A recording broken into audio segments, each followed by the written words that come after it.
कोटि देवता भी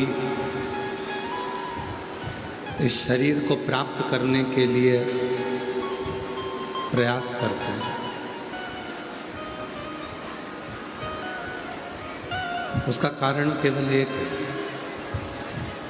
कि मानव का जो शरीर है, अगर ये शरीर भगवान की अविरल भक्ति में डूब गया, शिव की भक्ति में लग गया, भगवान के भजन में लग गया, तो समझ लो कि फिर संसार सागर में जन्म नहीं होना है, शिव की शरणागति में रहना। फिर कहीं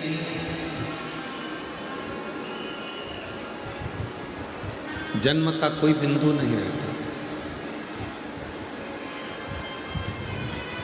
फिर जन्म का कोई हेतु नहीं रहता।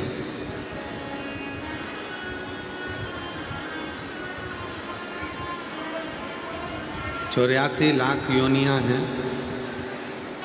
उन योनियों में केवल एक मानव की योनि ऐसी है जो धन कमाती है, पैसा कमाती है। बाकी की जितनी योनियां हैं,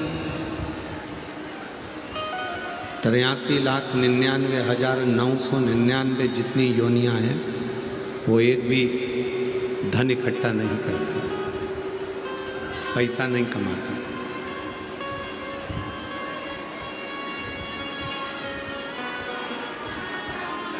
केवल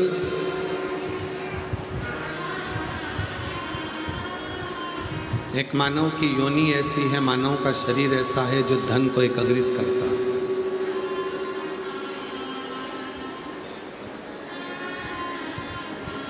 ना चींटी, ना चीटा, ना झिंगुर, ना खटमल, ना मच्छर, ना मक्खी, ना छिपकली, ना मछली, ना पेड़,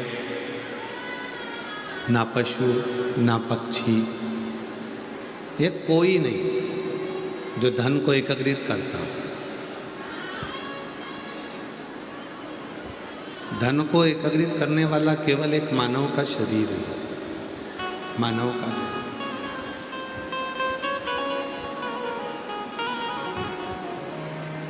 तो भी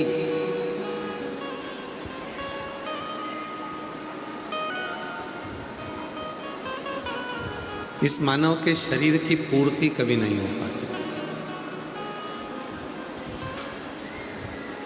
परशु महापुराण की कथा में वेदव्यास जी कहते हैं कि जिस दिन संसार का मनुष्य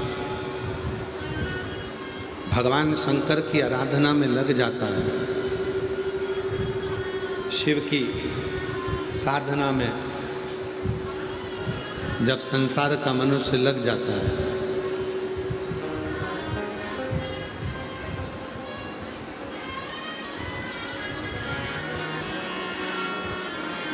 शिव उपासना में जब संसार का मनुष्य लग जाता है, तो फिर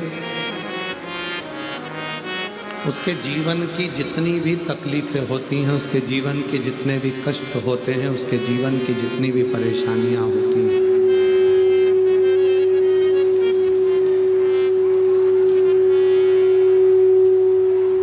वो सारी परेशानियां, वो सारा कष्ट शिव का हो जाता है, भगवान शंकर का हो जाता है।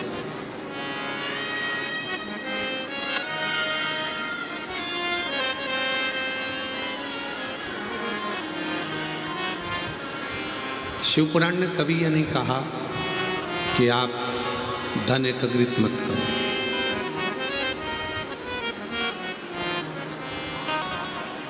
शिव पुराण ने यह कभी नहीं कहा कि आप पैसा इकट्ठा मत करो।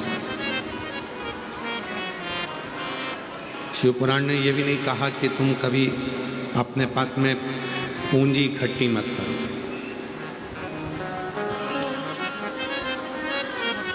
खूब कमाओ, खूब उन्नति करो,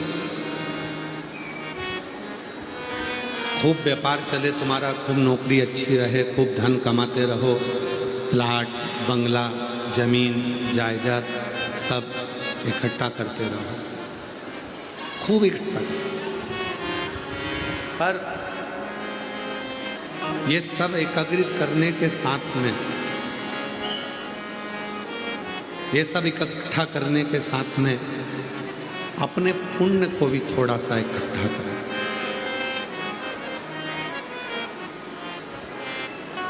पूर्व जन्म में कुछ अच्छा कर कर आए थे,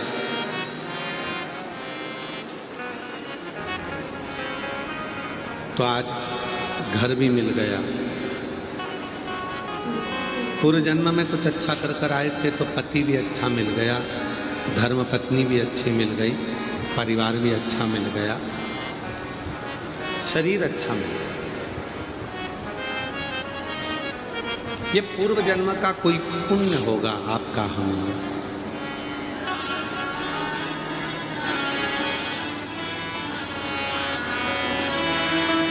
और पूर्व का कोई पुण्य था जिसके कारणवश मानव का शरीर मिला, धन मिला, घर मिला, परिवार मिला, कुटुंब मिला, सब कुछ मिला, सब कुछ। अब जब पहले आपने और हमने कुछ अच्छा करा था तो आपको और हमको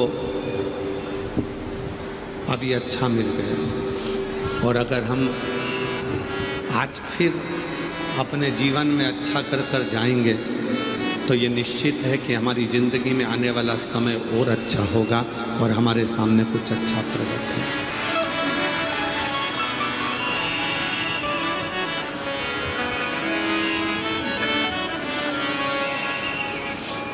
हो सकता है अपने जीवन का कोई अच्छा समय, अपने जीवन का कोई अच्छा समय हमारे पास में बच जाए और हमारा जीवन सार्थक हो सकता है।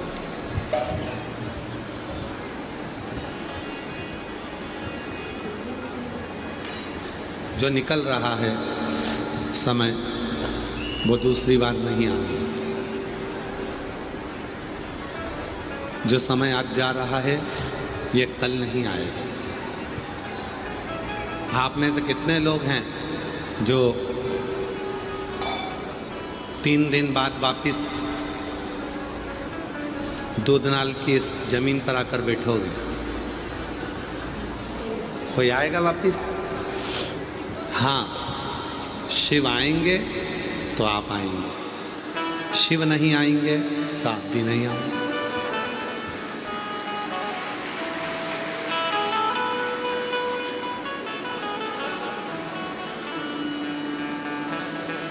ये जो समय तुम्हारा निकल रहा है, जो समय तुम्हारा जा रहा है, ये समय दोबारा नहीं आना, फिर नहीं मिलेगा। इसलिए इस समय का सदुपयोग करो। बचपन गया, वापिस लौट कर नहीं आया। जवानी गई, वापिस लौट कर नहीं आई। आधेड़ी गई, वापिस लौट कर नहीं आई। और बुढ़ापा जाएगा तो तुम भी लौट कर वापिस नहीं आओगे। फिर कोई दूसरा जन्म मिलेगा, फिर कोई दूसरा जन्म धारण करेंगे, फिर कोई दूसरा जन्म मिल जाएगा। पर कभी देवादिदेव महादेव से जाकर प्रार्थना करा करो, भगवान शिव से निवेदन करा करो, भोले बाबा ऐसी करुणा करना, ऐसी कृपा करना,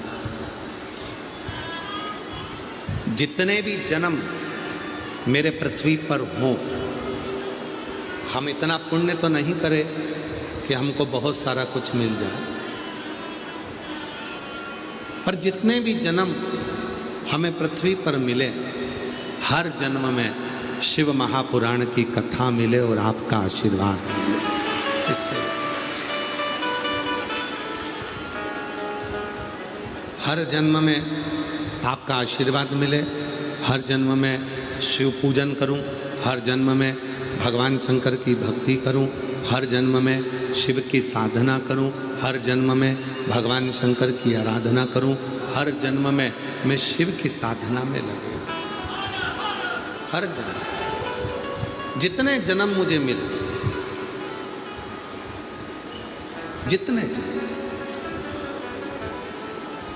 और कोई पिछले जन्म के अच्छे कर्म मुझे बाबा तेरा साथ मिला। कोई पिछले जन्म के अच्छे कर्म मुझे बाबा तेरा साथ मिला। जहाँ सारी दुनिया झुकती है, जहाँ सारी दुनिया झुकती है, मुझे वो आली दरबार मिला, दरबार मिला। कोई पिछले जन्म के अच्छे कर्म मुझे बाबा तेरा साथ मिला। कोई पिछले जन्म के अच्छे कर्म मुझे बाबा तेरा साथ मिला। बड़े प्रसन्न होना, मानव का देह मिल गया। बड़े प्रसन्न होना, अच्छे घर में जन्म हो गया। बड़े प्रसन्न होना, अच्छा परिवार मिल गया। बड़े प्रसन्न होना, छत्रपति वीर शिवाजी की भूमि पर जन्म हो गया। बड़े प्रसन्न होना कि हमें भारत की भूमि मिल गई। बड़े प्रसन्न होना कि हमें हमारा भारत राष्ट्र मिल गया। और बड़े प्रसन्न होना कि जन्म मिलने के बाद कोई अच्छा गुरु जिंदगी में मिल गया, जिसने आपको और हमको शिव से जोड़ दिया और शंकर की भक्ति कराई। प्रसन्न।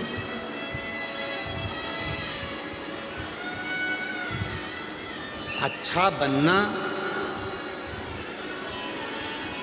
और अच्छा होना, दोनों में बहुत अंतर है। दोनों में अंतर है। अच्छा बनने में भी अंतर है और अच्छा होने में भी अंतर है।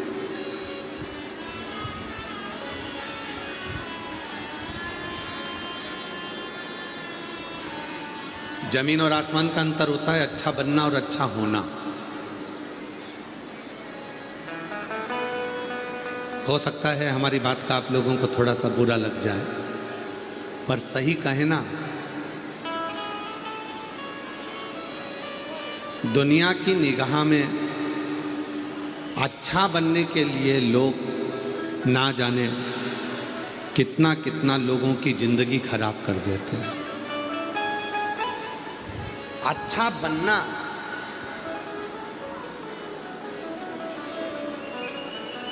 दूसरे का बुरा कर दिया, खुद को अच्छा बनाकर सामने रख दिया।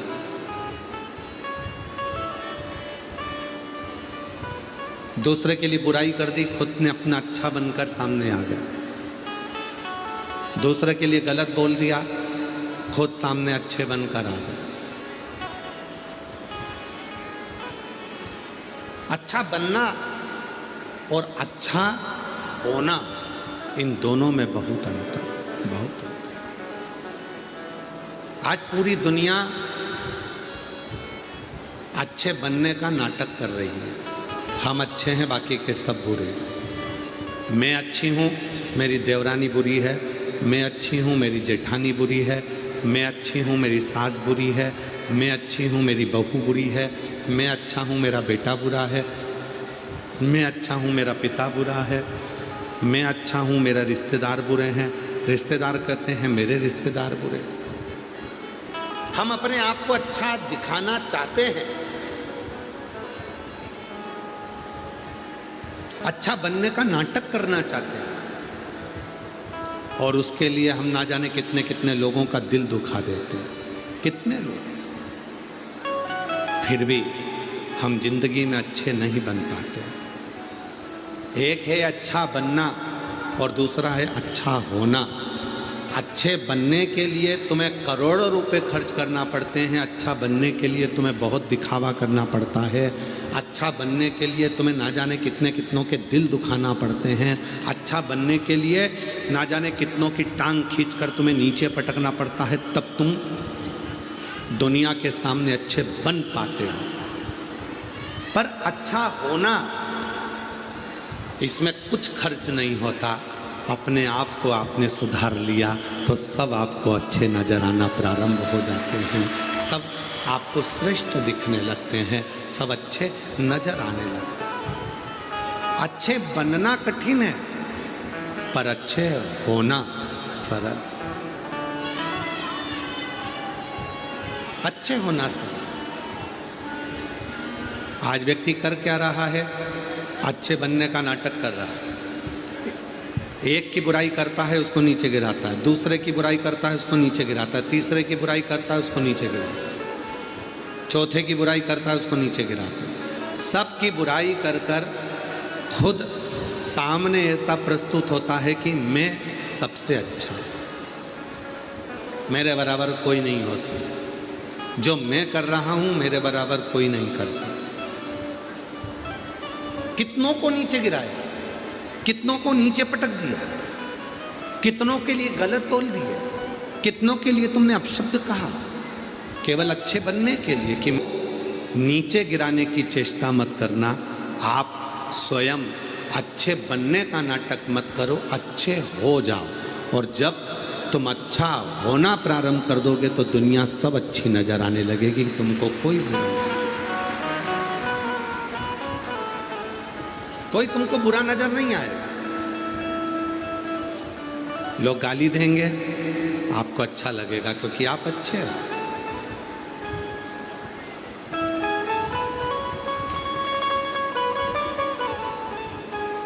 एक मार्ग से गौतम बुद्ध निकल कर जा रहे थे, किसी ने उनको अपशब्द कह दिया। गौतम बुद्ध आगे निकल गए, गांव के लोगों ने कहा उसने तुमको गाली दी, उसने तुमको अपशब्द कहा और तुमने जवाब नहीं दिया। गौतम बुद्ध बोले, मैंने पत्थर उठाकर तुमको मारा,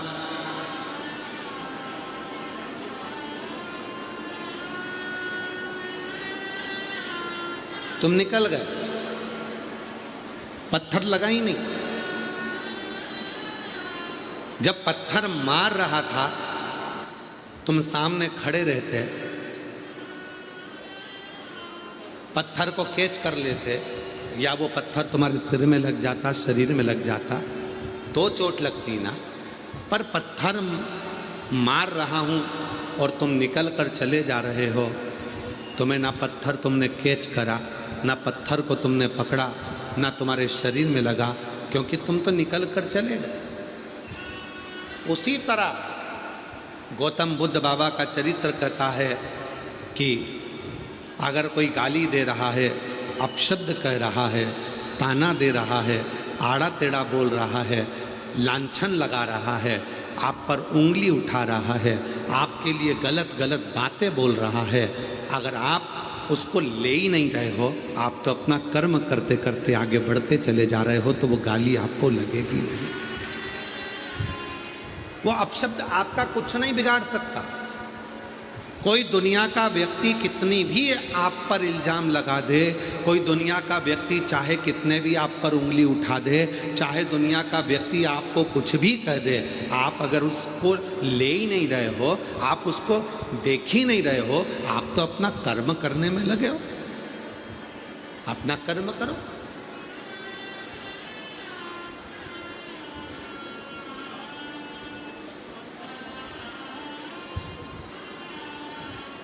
महाराज,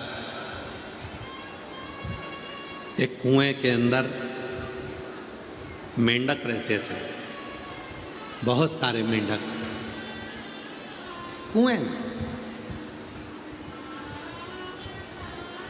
मेंढक क्या करते थे? कुएं से निकलने का प्रयास करते थे, दीवार पे चढ़ते फिर नीचे गिर जाते, फिर चढ़ते फिर नीचे गिरते।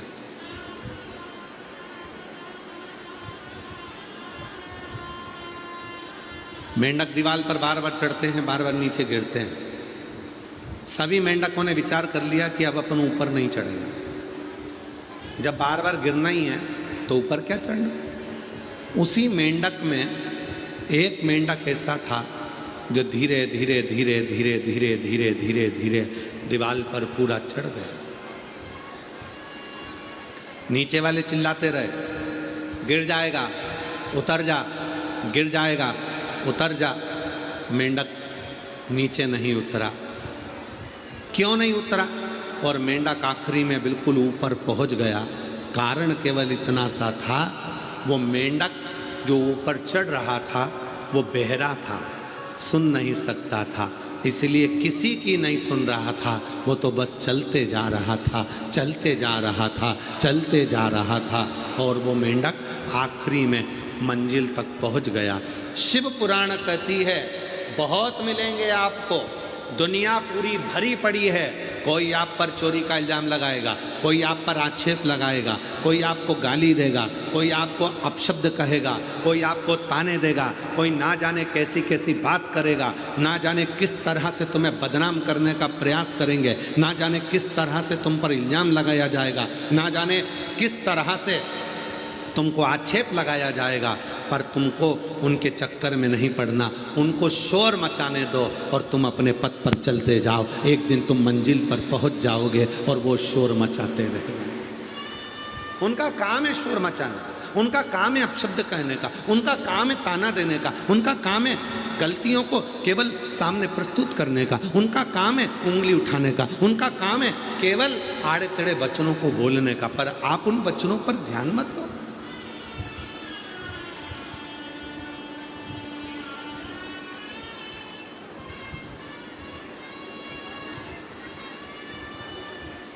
घर में कितने कमरे हैं आपके? उत्तर दीजिए जल्दी जल्दी। हमको उत्तर मत दो, अपने मन में सोच के रखो। आप सबके घर में कितने कमरे हैं? 2 तो होंगे, 1 तो होगा, 3 होंगे, किसी के 2 होंगे, किसी के 4 होंगे, किसी के ऊपर होगा, किसी का नीचे होगा। कमरे बहुत सारे, किसी के 1, किसी के 2, किसी के। और प्रत्येक जब कमरे बहुत सारे होते हैं तो घर में एक बड़ा, घर के अंदर एक बड़ा कमरा जैसा बनाया जाता है जिसमें सोफा सेट रखा रहता है, टीवी लगी होती है, टेबल रखी होती है, मेहमान आते हैं उसी में बैठते हैं। उसको क्या कहते हैं? हॉल। क्या कहते हैं? हॉल। अरे जम के तो बोलो जरा, क्या बोलते हैं? हॉल। प्रत्येक घर में एक हाल होता है, पर घर में रहने वाले को हर एक व्यक्ति का हाल मालूम ही नहीं रहता है। घर में हाल जरूर है, पर घर में जितने लोग रह रहे हैं उनका क्या हाल है ये किसी को नहीं मालूम। फिर वो हाल होने का फायदा क्या, उसका लाभ?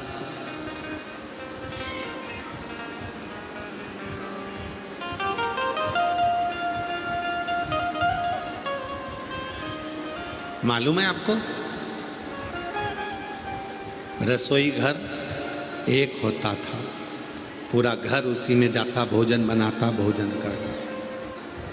हमने कहा चलो जरा भंडारे का दर्शन करिए आए। जाकर दर्शन करा तो वहाँ केवल सब्जी बन रही थी, केवल भाजी सब्जी, बैंगन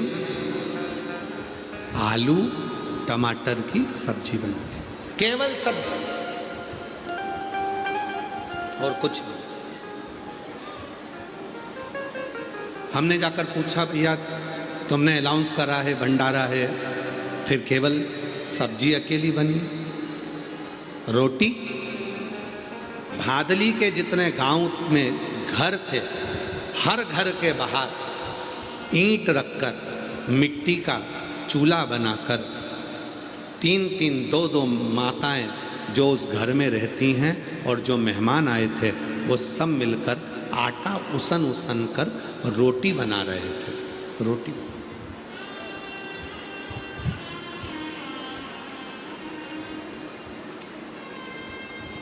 हमने पूछा ये सब क्या कर रहे हैं? सबके दरवाजे के बाहर रोटी बन रही है, सबको। 3-3 किलो आटा दे दिया गया कि रोटी बनाकर लाना है भंडारा। सब 3-3 किलो आटा लेकर चले गए, रोटी बना रहे हैं। तो हमने कहा नारखेड़ी जी, अगर रोटी इनको ही बनाना है तो फिर भंडारे में आकर क्यों खाना है? तो नारखेड़े जी ने कहा कि गुरुजी, घर में तो रोज रोटी खाते हैं, पर कभी अपने हाथ की रोटी बनाकर जब दूसरे को खिलाते हैं तो उसका जो लाभ मिलता है वो जीवन का सुख दे जाता है, वो जीवन का सुख भी। शिव पुराण की कथा कहती है, आप किसी को दवा नहीं दे सकते मत दो, आप किसी को कुछ नहीं दे सकते मत दो, पर अपने घर में रहने वालों से 1 मिनट जाकर बैठकर थोड़ी सी बात कर कर कहो, मम्मा तकलीफ है, बेटा तकलीफ है, बहू कुछ हो गया क्या बेटा?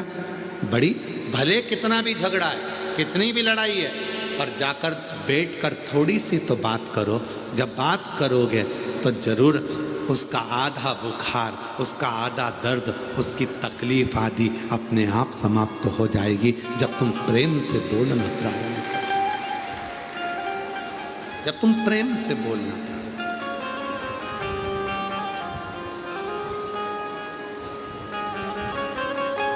कोई प्रेम से बोलने वाला नहीं। मत बनो अच्छे, अच्छे बनने का नाटक मत करो, अच्छे हो जाओ। नाटक नहीं करना हमें अच्छा बनने का। अच्छे बनने का नाटक करेंगे तो दूसरे को नीचे गिराना पड़ेगा, मैं अच्छा हूं बाकी सब बेकार है।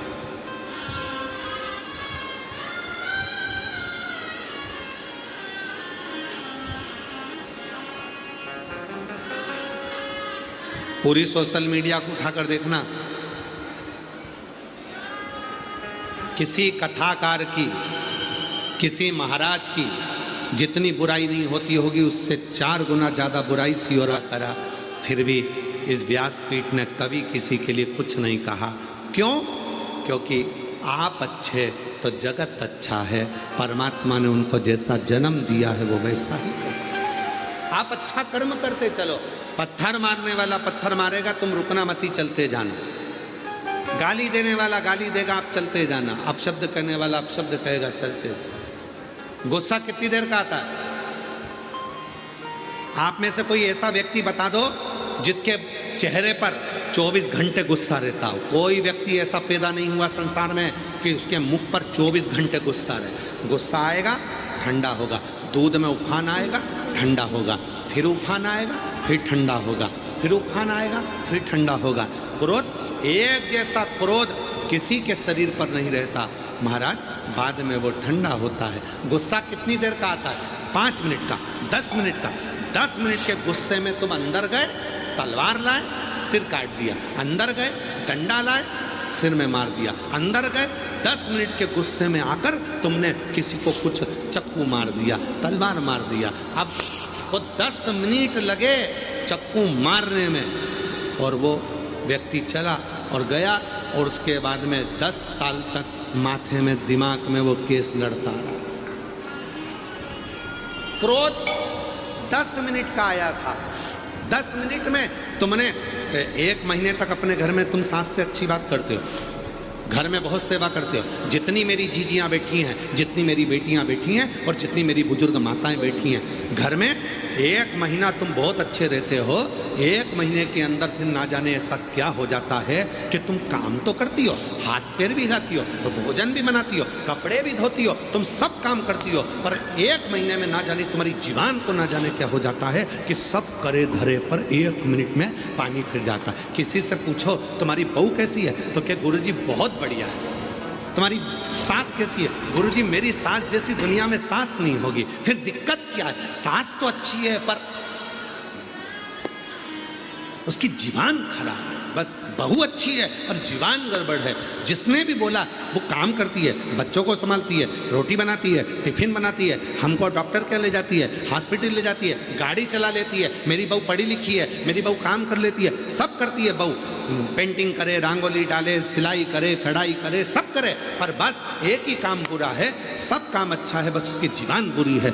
1 महीने 2 महीने में ऐसा बोल जाती है कि 2 महीने का करा धरा पे पानी फिर जाता है। जब जीवान इतनी तकलीफ दे रही है तो एक काम करो ना, इस जीवान को थोड़ा सा कंट्रोल करना प्रारंभ करो। सबको अगर कुछ चिड़चिड़ाहट आ भी जाए, गुस्सा आ भी जाए, कितना भी क्रोध आ भी जाए, तो भी अपने कमरे में चले जाओ, चुप होकर भगवान का भजन कर कर। सीहोर वाले बाबा को आदत हो गई है सुनने की, तो तुम हमको अपशब्द बोलो, पर अपने घर में तुम प्रेम से रह लो, अपनी वाणी की शुद्धता के साथ रह लो, अपनी जिह्वा की शुद्धता के साथ। आप हमको दे दो, हम ले लेंगे, कोई बात नहीं, इतना लेते हैं और तुम्हारा भी ले लेंगे। बोलो, अपशब्द बोलना, ताने देना तुम। पर मेरी जीजियों से निवेदन है, गुस्सा आए सीहोर वाले बाबा को गाली देना, पर अपनी सास को नहीं। सासों से निवेदन है, तुम्हें गुस्सा आए तुम सीहोर वाले बाबा को अपशब्द कहना, पर अपनी बहू को नहीं। तुम आपस में प्रेम से रहना। सीहोर वाला बाबा बस यही चाहता है, सबके अंदर प्रेम हो, सबके अंदर करुणा हो, सबके अंदर वात्सल्यता हो। तुम हमारी बहन हो। शायद दुनिया में एक ही कथाकार होगा जो रिश्ते के साथ कथा करता है, और वो सीहोर वाला बाबा। आप हमारी जीजी, आप हमारे जीजा, आप हमारी बेटी बेटा, हमारे बुजुर्ग माँ बाप, ये संबंध है आपका और हमारा। और कोई भाई अपनी बहन को दुखी नहीं देख सकता, कोई भाई अपने माता को, अपनी बेटी को दुखी नहीं देख सकता। इसलिए खुश रहो, प्रसन्न रहो।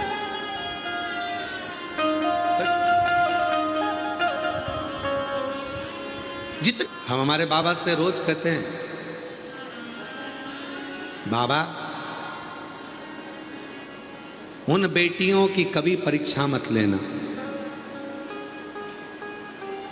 हम हमारे बाबा से रोज कहते हैं, बाबा उन बेटियों की कभी परीक्षा मत लेना जिनके गले लगने वाला कोई नहीं हो। बाबा जो तुम पर भरोसा करते हैं, तेरे आश्रित होकर जीते हैं, बाबा उनकी ज़्यादा परीक्षा मत लेना। जो तेरे मंदिर में आकर एक लोटा जल चढ़ाता है, उसके अंदर मन में कुछ तो दुख होगा, तभी तो तेरे दरवाजे पर आया है। उसकी परीक्षा ज़्यादा मत लेना, उसकी परीक्षा ज़्यादा मत लेना। जब वो जल चढ़ाने आए, हम जानते हैं किसी किसी की फाइल बड़ी मोटी होती है, काम नहीं सलटता, पर जब वो जल चढ़ाने आए तो उसके दुख को मिटाना होता, उसके दुख।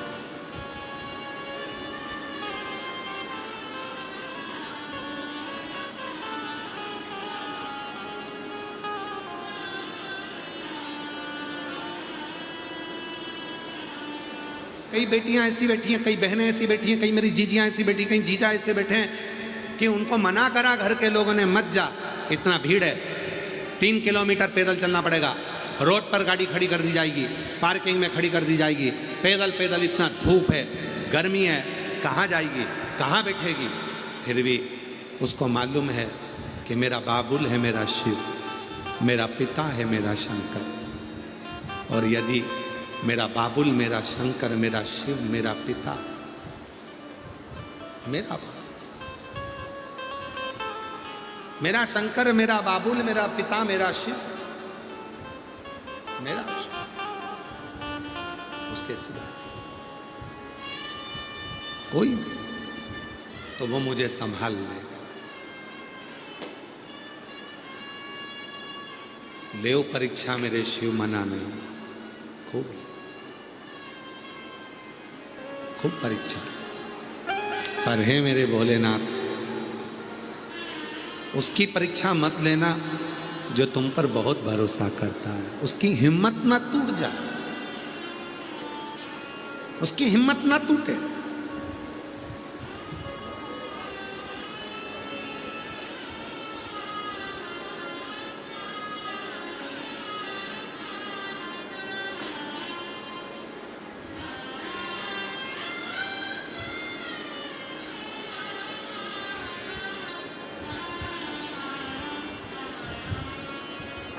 जो में होती पवन बसंती, झोंका बन कर आती, जो में होती पवन बसंती, झोंका बन कर आती। बन न सकी मैं हवा का झोंका, बन न सकी मैं हवा का झोंका। ये मेरी मजबूरी सीहोर वाले से मिलना बड़ा जरूरी, ओ सीहोर वाले से मिलना बड़ा जरूरी, मिलना बड़ा जरूरी। कई चीजियों के मन का भाव है, एक बार जाकर तो बैठूं, कथा तो सुनूं। मैंने सुना है उसके दरबार से कोई खाली नहीं गया, देता है वो। एक लोटा जल चढ़ाने पर सारी दुखों को हल लेता है वो। एक बार जाऊं, मिलना बड़ा जरूरी, हाँ मिलना बड़ा जरूरी, मिलना बड़ा जरूरी, हो मिलना बड़ा जरूरी। ओ सीहोर वाले से मिलना बड़ा जरूरी, ओ काशी वाले से मिलना बड़ा जरूरी, ओ सीहोर वाले से मिलना बड़ा जरूरी, ओ काशी वाले से मिलना बड़ा जरूरी, ओ मिलना बड़ा जरूरी, हाँ मिलना बड़ा जरूरी, मिलना बड़ा जरूरी, ओ मिलना बड़ा जरूरी, ओ मिलना बड़ा जरूरी, हाँ मिलना बड़ा जरूरी, ओ मिलना बड़ा जरूरी, ओ मिलना बड़ा जरूरी। ओ सीहोर वाले से मिलना बड़ा जरूरी, ओ काशी वाले से मिलना बड़ा जरूरी, ओ उज्जैन वाले से मिलना बड़ा जरूरी, ओ उज्जैन वाले से मिलना बड़ा जरूरी। तो में होती पवन बसंती, जो का मन कर आती, जो में होती पवन बसंती, जो का मन कर आती। बन न सकी मैं हवा का झोंका, बन न सकी मैं हवा का झोंका, बन न सकी मैं हवा का झोंका, बन न सकी मैं हवा का झोंका। ये मेरी मजबूरी, ओ सीहोर वाले से मिलना बड़ा जरूरी, ओ सीहोर वाले से मिलना बड़ा जरूरी, ओ काशी वाले से मिलना बड़ा जरूरी, वाले से मिलना बड़ा जरूरी, ओ मिलना बड़ा जरूरी, हाँ मिलना बड़ा जरूरी, मिलना बड़ा जरूरी, मिलना बड़ा जरूरी, काशी वाले से मिलना बड़ा जरूरी, ओ सीहोर वाले से मिलना बड़ा जरूरी।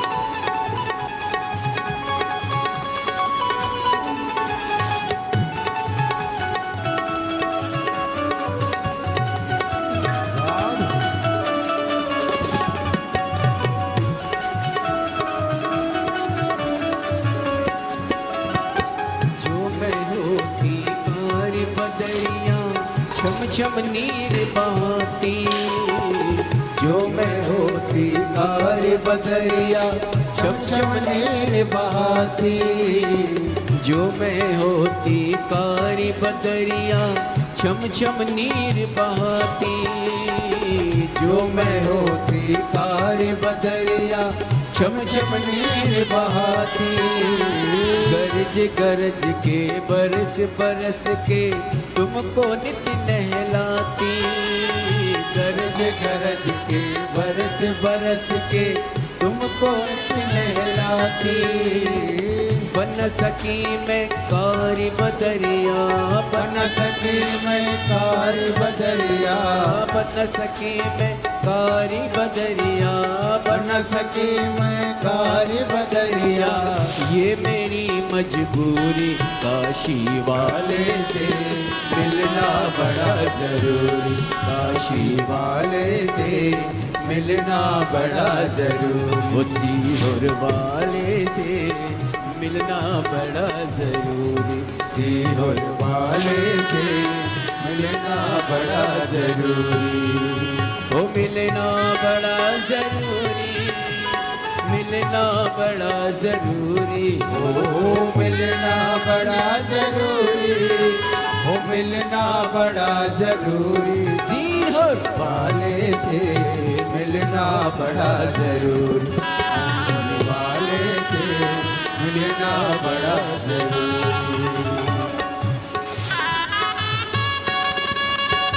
राधे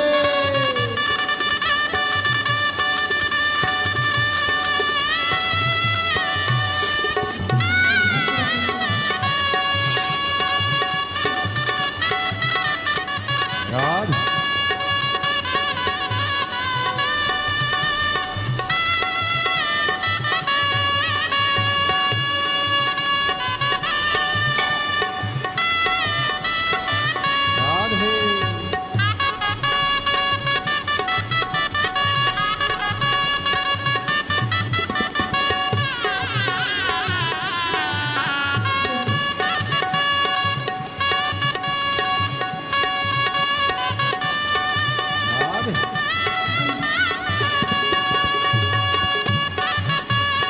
हर भोले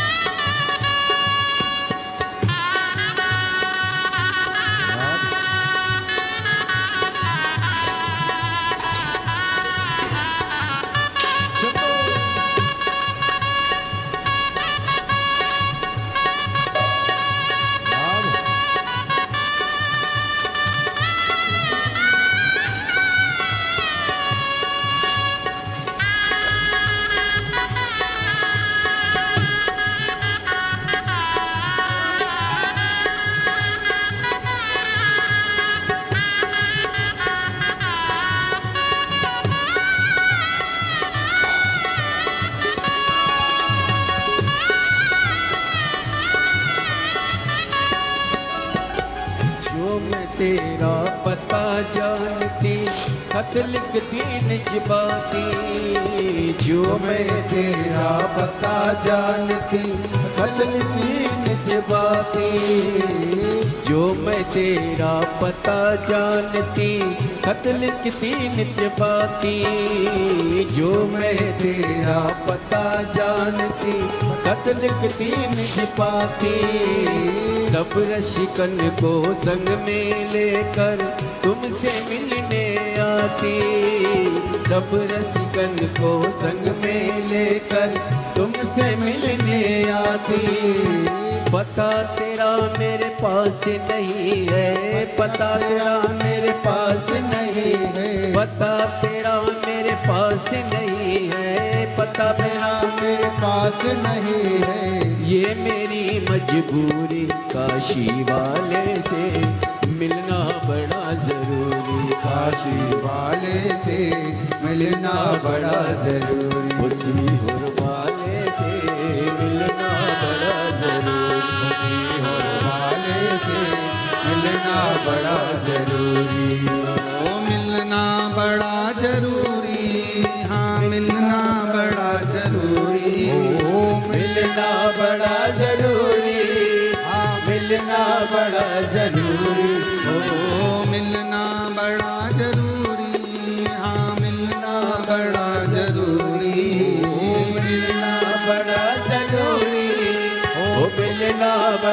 जरूरी, उसी हर वाले से मिलना बड़ा जरूरी, काशी वाले से मिलना बड़ा जरूरी, काशी वाले से मिलना बड़ा जरूरी, ओ उज्जैन वाले से मिलना बड़ा जरूरी, उसी हर वाले से मिलना बड़ा जरूरी, ओ काशी वाले से मिलना बड़ा जरूरी। हार महादेव हर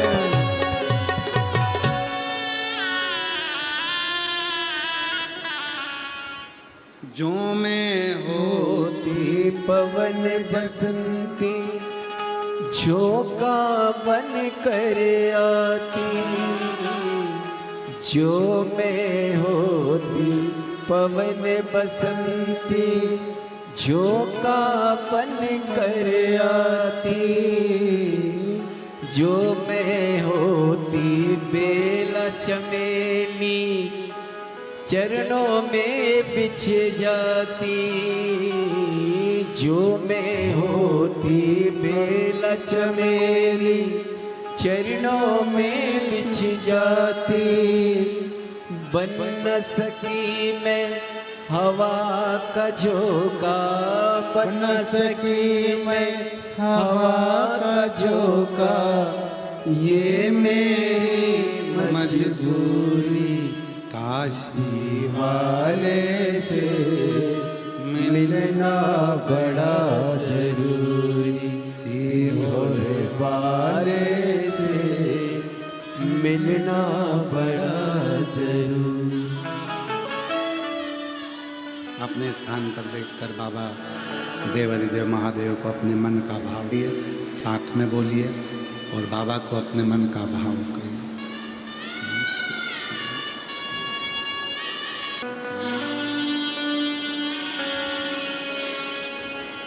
श्री शिवाय नमस्तुभ्यं,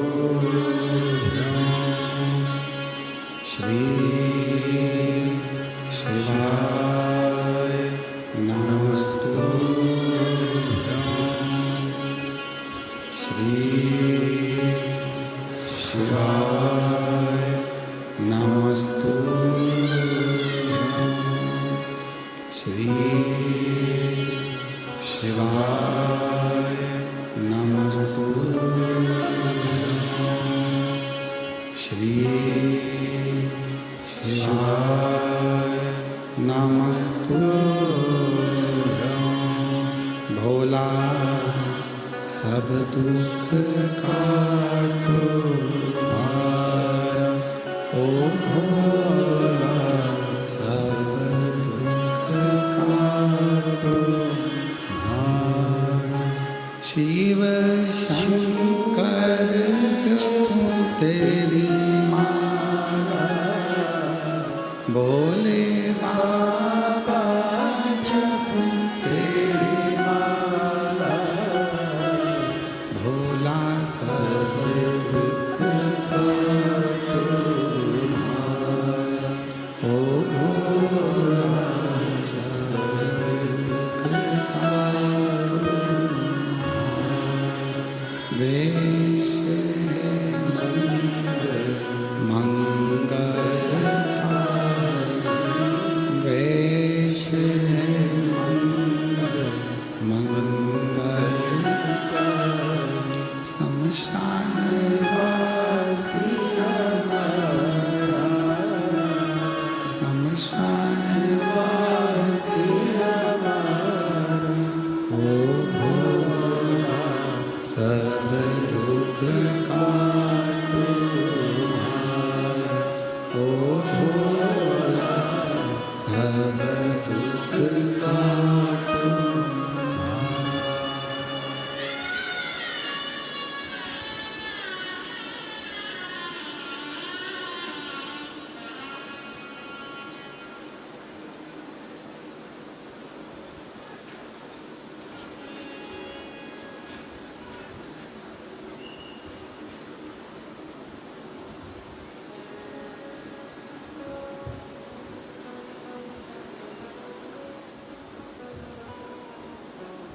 बाबा देवादिदेव महादेव भगवान शिव गोवर्धन त्रिकालदर्शी कैलाशी विनाशी भगवान शंकर की पवित्र कथा कर रहे हैं। शिव महापुराण की कथा वर्णन कर रही है। शिव तत्व कह रहा, कुछ देर का क्रोध आता है, कई सालों की सजा करा जाता है।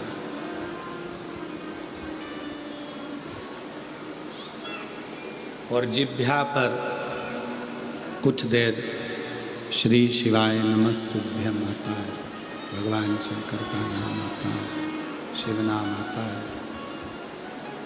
जिह्वा पर भगवान शंकर का नाम आता है, शिव नाम आता है और जीव का कल्याण करा जाता है। भगवान शंकर की जो शरणागति है, भगवान शिव की जो भक्ति है, नाम स्मरण, नाम उच्चारण, भगवान शिव की जो अविरल भक्ति है, वो किसी न किसी रूप में सुख प्रदान करती है, आनंद देती है। महाराज शिव कथा कहती है, भगवान शंकर का चरित्र कहता है, शिव पुराण कहती है। एक बार भगवान देवादिदेव महादेव बैठे हुए थे और माँ जगत जननी जगदम्बा अम्बा पार्वती जी ने भगवान शिव के नेत्रों को हाथों से बंद कर दिया।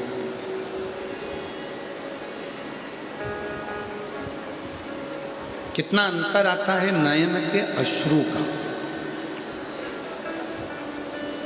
शिव जी के नयन से एक अश्रु गिरे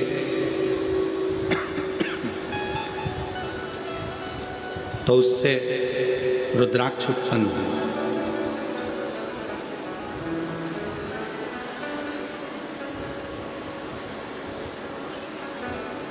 और शिवजी के एक नयन अश्रु से अंधकासुर पैदा हुआ। दोनों में बहुत अंतर है। वो अंधकासुर वो भी शंकर भगवान के नयन अश्रु से उत्पन्न हुआ है और वो रुद्राक्ष भी शिव के नयन अश्रु से प्रकट हुआ।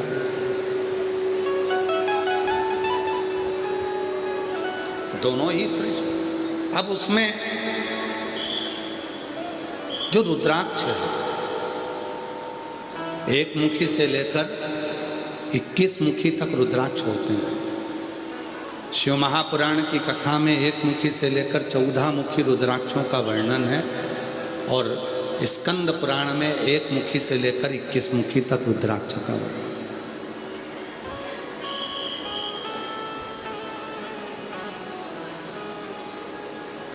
ये दोनों तरह के रुद्राक्षों का स्मरण शिव पुराण में एक मुखी से लेकर 14 मुखी है और स्कंद पुराण में एक मुखी से लेकर 21 मुखी रुद्राक्षों का वर्णन। कैसा होता है रुद्राक्ष का पेड़, रुद्राक्ष का पौधा, रुद्राक्ष का वृक्ष? जैसे रुद्राक्ष का जो फल होता है ना, जैसे बेर होता है, बेर खाते हो आप लोग? बोर खाते हो? जैसे बेर होता है, ऐसे ही कच्चा जो बेर होता है, उस कच्चे बेर की तरह ही गोल रुद्राक्ष का फल होता है। जब वो अंदर पूरा पक जाता है तब फिर उसको तोड़कर पानी में उसको गलाकर उसको धोया जाता है। तो जैसे बेर के ऊपर बेर होता है खाने का, फिर अंदर गुठली होती है, उसी तरह ऊपर का जो खोल होता है उसको पानी से खूब धोते हैं, खूब धोते हैं, तब वो ऊपर की खोल निकल जाती है और अंदर अंदर का फल जो रह जाता है वही रुद्राक्ष कहलाता है। पेड़ों पे लगे हुए रुद्राक्ष पक्षियों के कारण या हवा के चलने से जो गिर जाते हैं और पानी में बहकर गंडकी में चले जाते हैं। गंडकी नदी एक ऐसी नदी जिसकी पत्थर को भी शालिग्राम बना देती है। वो रुद्राक्ष ऐसे कैसे ही बोरों में भरा कर आते हैं, फिर सीहोर में उनको बाबा धाम पर रोज प्रतिदिन जब रुद्राक्ष महोत्सव आता है तब उसको पूरा धोया जाता है।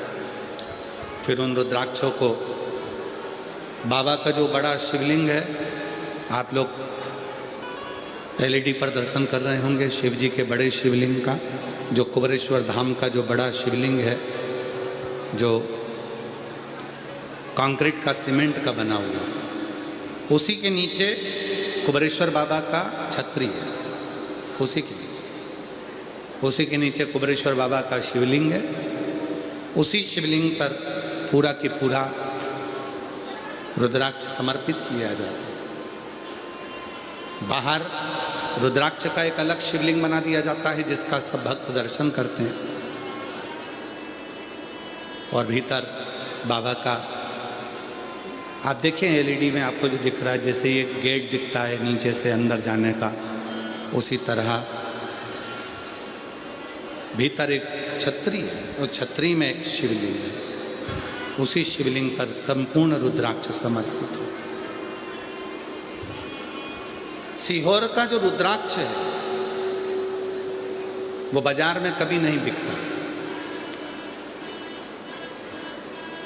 आप कितनी भी मार्केट में से रुद्राक्ष ले लो, सीहोर का रुद्राक्ष नहीं मिलेगा कुबेरेश्वर धाम।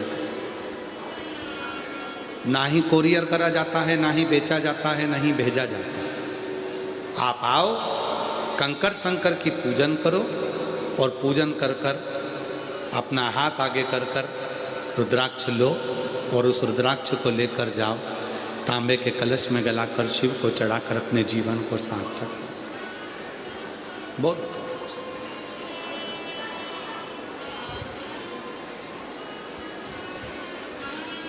संपूर्ण सुख देने वाला।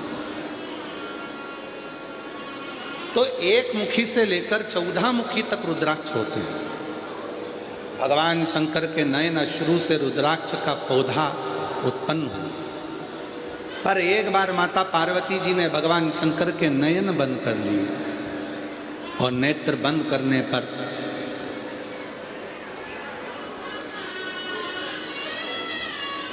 शिव कथा कहती है हमारे भगवान शंकर का चरित्र, शिव तत्व कहता है,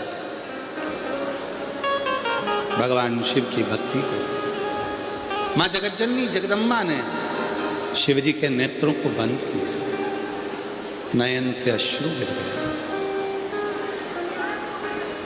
वो जो अश्रु गिरा उससे एक बालक ने जन्म लिया जिसका नाम अंधकासुर हो गया। शिवजी ने देखा बालक जन्मा। शंकर भगवान ने कहा पार्वती तुमने इस बालक को अपनी गोदी में उठा रखा है क्यों? पार्वती जी कहती हैं ये मेरा पुत्र है, ये मेरा बेटा है।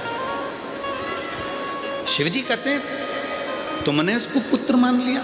हाँ, पर इसको उठाओ समुद्र में फेंक दो, क्योंकि ये मेरे नेत्र बंद करने के बाद प्रगटा। इसको समुद्र में डाल, समुद्र में डाल। पार्वती जी रोने लगी कि ये मेरा पुत्र है, ये मेरा पुत्र है, मैं इसको जमीन समुद्र में कैसे डाल सकती हूँ? समझाया बाबा भोलेनाथ ने। समुद्र में जैसे ही डाला, हिरण्याक्ष ने उस पुत्र को पालना पोसना प्रारंभ कर दिया। हिरण्याक्ष के प्राण चले गए वराह भगवान के द्वारा, और वो अंधकासुर उपद्री हो गया। ब्रह्मा जी का तप किया, वर मांगा, हमको वर दीजिए। क्या वर चाहिए? हमें वर दो, हमारे प्राण ना छूटे। ब्रह्मा जी ने कहा संसार में जन्म लेने वाला व्यक्ति यही सोचता है कि मैं मरूं ना, पर मरना तो निश्चित, प्राण तो जाएंगे, आए हो तो जाना। गुलाब जामुन खाओगे तो भी जाओगे, बादाम खाओगे तो भी जाओगे, ब्यूटी पार्लर जाओगे तो भी जाओगे, नी जाओगे तो भी जाओगे, जाना तो सबको। पर जाने से पहले, मृत्यु की सैया पर सोने से पहले शिव महापुराण की कथा कहती है, अपने जीवन में ऐसा कर्म कर कर जाना कि ये शरीर रहे चाहे ना रहे, पर तुम्हारे जाने के बाद लोग तुम्हारा स्मरण करते रहें कि वो था तो जीवन में कुछ अच्छा कर गए, कुछ अच्छा। संत तुकाराम जी, संत ज्ञानेश्वर जी, संत नामदेव जी, मुक्ताबाई, मीरा, कर्मा, ध्रुव, प्रहलाद, रामकृष्ण परमहंस जी, स्वामी विवेकानंद जी, श्री चैतन्य महाप्रभु जी, श्रीमद वल्लभाचार्य जी, श्री रामानुजाचार्य जी, श्री निम्बारकाचार्य जी,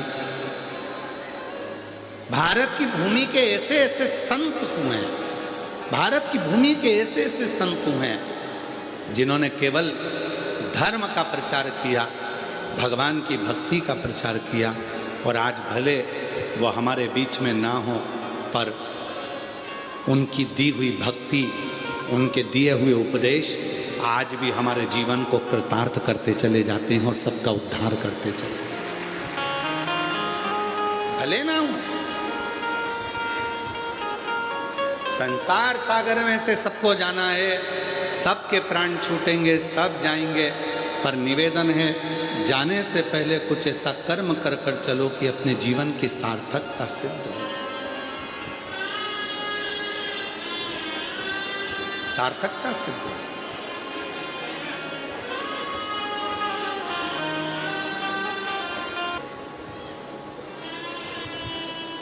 धन्यवाद देते रहो उसको, तूने कृपा करी है, तू करुणा करना, तू दया करना, तेरी कृपा बना।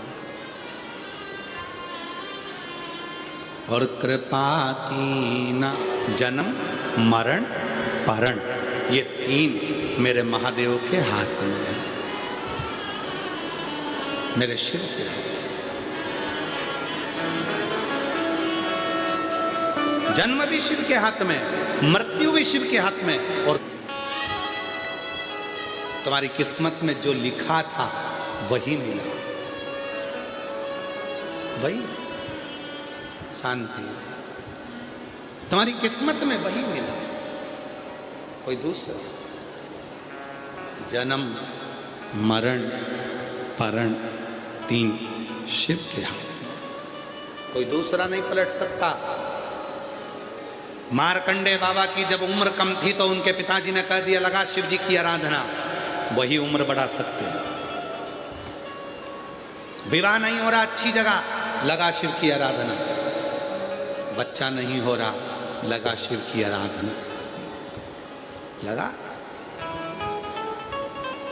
कई माताएं बैठी हैं जिनके पत्र हम नहीं पढ़ पाए, क्योंकि कथा भी रहती है तो पत्र इतने पढ़ नहीं पाते। कई माताएं बैठी हैं जिनको 14 साल में, 7 साल में, 5 साल में, 4 साल में, 3 साल में, 8 साल में, 10 साल में, 12 साल में भगवान ने बच्चे दिए। कई ऐसी बैठी हैं जिनके घर में पुत्र नहीं था, बाबा ने पुत्र दिया। और कई माताएं अपने अपने बच्चों को लेकर आई भी हैं, ऐसा नहीं है कि नहीं आई हैं। अगर आई हो तो हम तो उनसे निवेदन करेंगे कि आप भले अपने स्थान पर खड़े हो जाओ, क्योंकि इतने सारों को तो हम यहाँ नहीं बुला पाएंगे क्योंकि समय का रहता है। तो अगर लाए हैं और पत्र भी आपके आए हैं और हम नहीं पढ़ पाए हों तो हम करवद्ध निवेदन करें, वहीं से आप बाबा को प्रणाम करें। वहीं से दिया बाबा ने कई।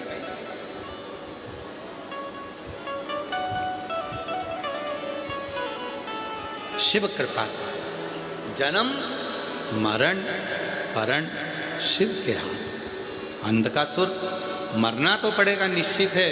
ब्रह्मा जी ने कह दिया कि मृत्यु आएगी, तो अंधकासुर ने कह दिया अगर मौत ही आना है तो मुझे वर दे दो, जिस दिन मैं अपनी माँ को गलत दृष्टि से देखूंगा उसी दिन मेरे प्राण छूटे। क्योंकि अंधकासुर के हिरण्याक्ष ने अंधकासुर को कह दिया था कि तेरी कोई माँ नहीं है, तेरी कोई माता नहीं है। पर अंधकासुर को यह नहीं मालूम था कि मेरा जब शिवजी के नेत्र श्रू से जन्म हुआ तो माता पार्वती ने मुझे पुत्र मान लिया था, अपनी गोदी में ले लिया था। अंधकासुर को यह मालूम नहीं था।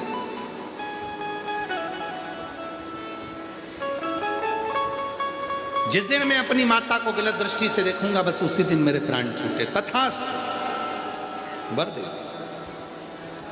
तथास्तु।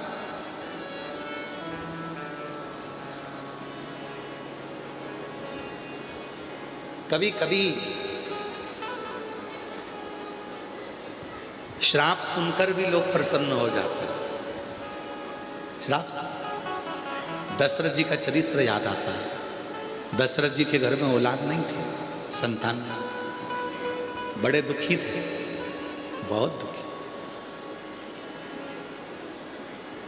वन में गए थे,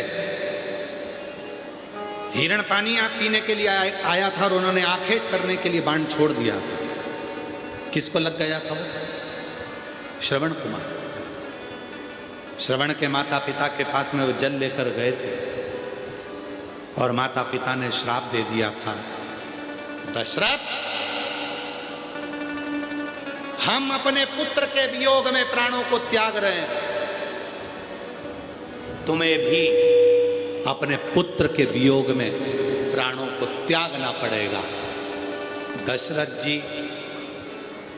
रो भी रहे थे और खुश हो भी रहे थे। रो इसलिए रहे थे कि श्राप लग गया और खुश इसलिए हो रहे थे 60 साल की उम्र हो गई, बच्चे नहीं थे। ये कहकर जा रहे हैं कि पुत्र के वियोग में रोना पड़ेगा, मतलब मेरे घर औलाद जरूर होगी, मतलब मेरे घर में संतान जरूर होगी। ये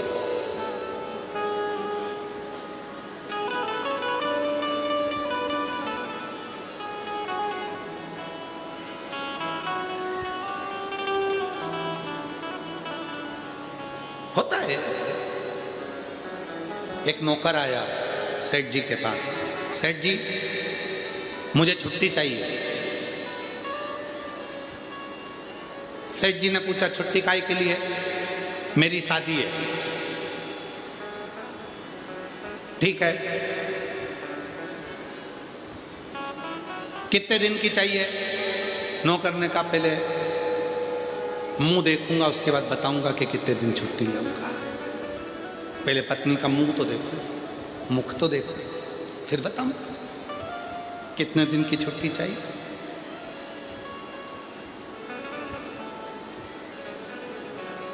केवल ये एक प्रसंग नहीं है कि मुख देखूंगा तब बताऊंगा छुट्टी कितने दिन की चाहिए। मेरा शिव भी ऐसा ही दयालु है, अनायास करुणा करता है।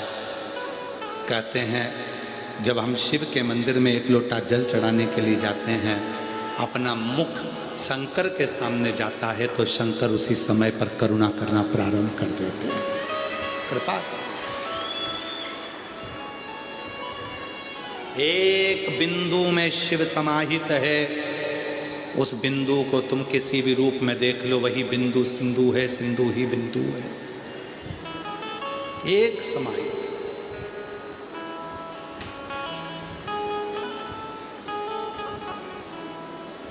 प्रजापति ब्रह्म कुमारी आश्रम की कई बहनें अगर आपके इधर भी आती होंगी तो वो आपको बताती होंगी एक चित्र में कि ये बिंदु है, बस इसी तेज बिंदु का ही सर्वस्व तेज संपूर्ण ब्रह्मांड में संपूर्ण विश्व है। एक बिंदु से ही संपूर्ण संसार।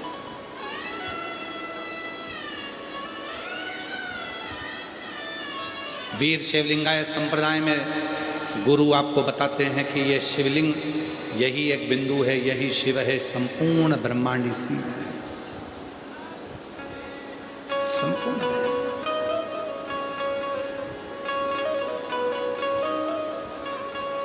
कहीं दूसरी जगह है ही नहीं। अंधकासुर वर मांग लिया, तथास्तु कह दिया, घर आया, अपने दूतों से कहा कि मुझे विवाह करना है, कोई अच्छी लड़की देखो। दूतों ने कहा जो अच्छी थी पार्वती जी वो तो शिव जी ले गए। शंकर तो शिव जी के पास क्या, मेरे पास तो राशि ठाट है, पार्वती को मैं अपना बनाऊंगा, पार्वती को मैं अपना बनाऊंगा। अंधकासुर के मन में भाव आ गया, अंधकासुर भागा पार्वती जी को देखने के लिए। देवर्षि नारद ने उनको समझाया, नारद जी बोले, अंधकासुर तुझे श्राप मिला है, तूने वर मांगा है कि मेरे प्राण छूटेंगे तब जब मैं अपनी माता को गलत दृष्टि से देख लूंगा। तू समझता नहीं है, पार्वती तेरी माँ है। अंधकासुर कहता है, मैं नहीं जानता कि पार्वती मेरी माँ है, मैंने। और आखिरी में अंधकासुर ने जो पार्वती माता को गलत दृष्टि से देखा, तब तो भगवान शंकर ने काल भैरव प्रकट कर कर अंधकासुर के प्राणों को हर लिया। इतना उपद्रव मचा था, एक बद्रासुर के समय पर, एक अंधकासुर के समय पर, एक तारकासुर के समय पर।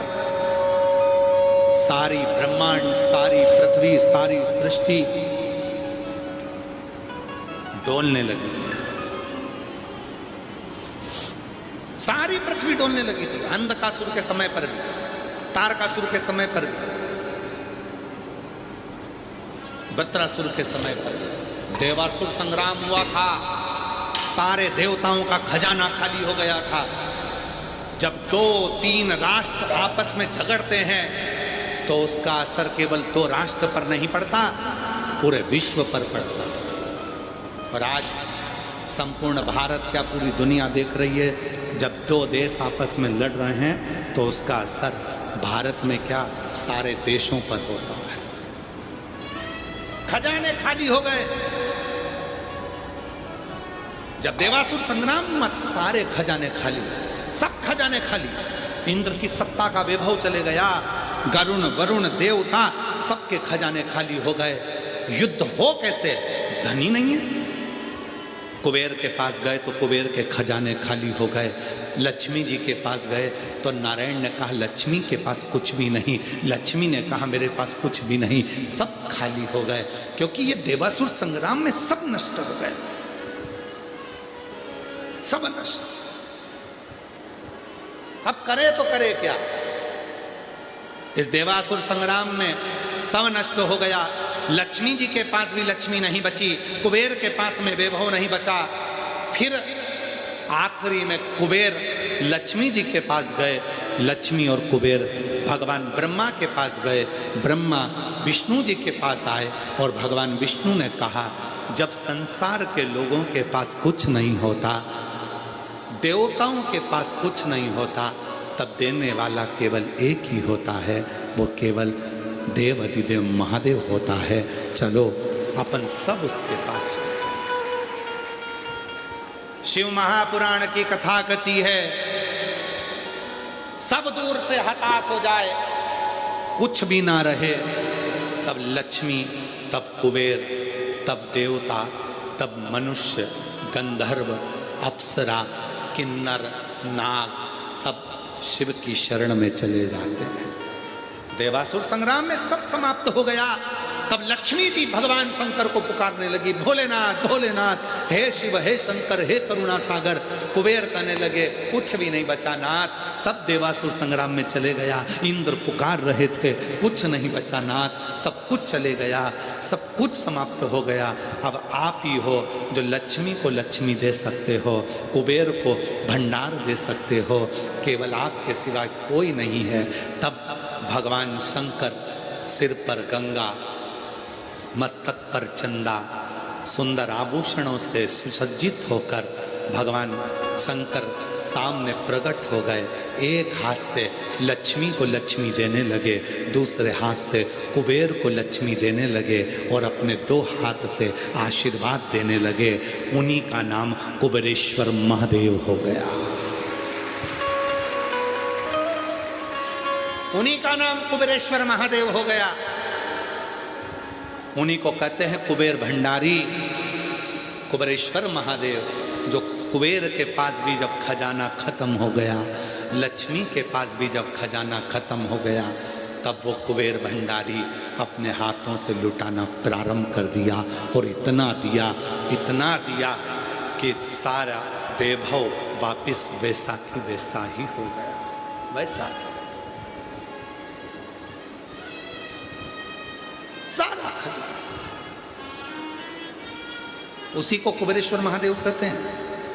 दुनिया के लोग कहते हैं गुरुजी आप कहते हैं कुबेरेश्वर महादेव, कुबेरेश्वर महादेव का मतलब क्या? जब लक्ष्मी का भी खजाना खत्म हो जाता है, कुबेर का भी खजाना खत्म हो जाता है, तब देवादिदेव महादेव की शरण में जाते हैं। और शंकर हमेशा अपने 2 हाथों के दर्शन देते हैं, पर जब मेरे भोलेनाथ लुटाने का समय आता है, देने का समय आता है, तो अपने 4 हाथ कर लेते हैं। और वो कुबेरेश्वर बाबा बैठते नहीं हैं, खड़े होकर लक्ष्मी और कुबेर को वैभव देते हैं। तो 2 हाथ से दर्शन करने वालों के भी भंडार भर देते हैं। वो कुबेरेश्वर, वो कुबेरेश्वर।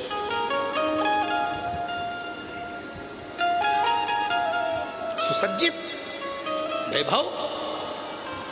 कई लोग कहते हैं सीहोर आते हैं कुबेरेश्वर धाम में, वहाँ का रुद्राक्ष लेते हैं, कंकर शंकर पूजन करते हैं, जो मांगो वो मिल जाता है। क्यों मिल जाता है? उसका नाम कुबेरेश्वर है, खाली नहीं छोड़। सारे तीर्थ भले एक बार जाना मना नहीं, पर कुबेरेश्वर धाम पर तो बाबा से कहना कि हर 3 महीने में बुलाते रहना, ऐसी कृपा कर दे। हर महीने बुला, तो देते रहना, मैं आते रहूं। आप लोगों से निवेदन है, कुबेरेश्वर धाम जब भी आओ तो एक शब्द जरूर बोल कर जाना, तू देते रहना मैं आते रहूंगा। तू देते रहना, तू देगा मैं आऊंगा। जब कुछ होगा ही नहीं तो फिर कैसे आऊंगा? तू देना मैं आऊंगा।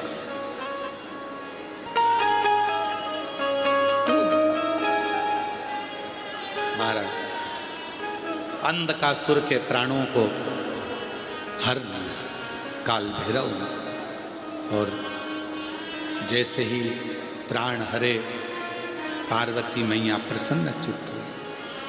भले पुत्र था पर गलत विचार रखे, इसलिए प्राण हरना भी जरूरी था।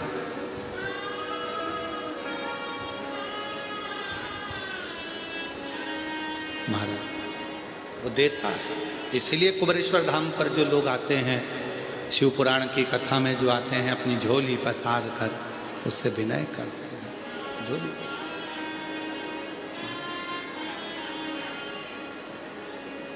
हम नहीं बोलेंगे, सबको बोलना है शिव जी के सामने। कब से खड़े हैं क्यों ना सुने तू मेरी पुकार। कब से खड़े हैं झोली पसार, क्यों न सुने तू मेरी पुकार। ओ कब से खड़े हैं झोली पसार, क्यों ना सुने तू मेरी पुकार। कब से खड़े हैं झोली पसार, क्यों न सुने तू मेरी पुकार। मुझे तेरा ही सहारा है मेरे भोले बाबा। मुझे तेरा ये सहारा है मेरे भोले बाबा। मैंने तुम्हें ही पुकारा है मेरे भोले बाबा। मैंने पुकारा है मेरे भोले बाबा। देख लो लगी है आज मंदिर में ये भीड़ भारी। देख लो लगी है